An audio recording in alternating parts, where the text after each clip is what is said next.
অধিকার আদায়ে সোচ্চার মানুষের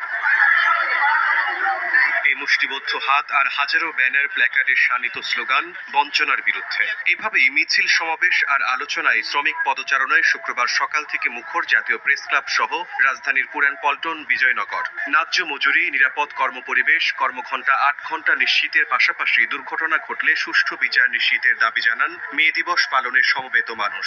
নারীর প্রতি সহিংসতা বন্ধ করার জন্য সরকার যে আইন করছে তার পরিপূর্ণ বাস্তবায়ন চাই। যে শ্রমিকদের অর্ধেক টাকায় বাংলাদেশ সরকার বাজেট গঠন করে, সেই বাজেটে আমাদের শ্রমিকদের জন্য আমরা বরাদ্দ চাই। শ্রমজীবী মানুষদেরকে দক্ষ শ্রমজীবী মানুষ হিসাবে গড়ে তুলবে।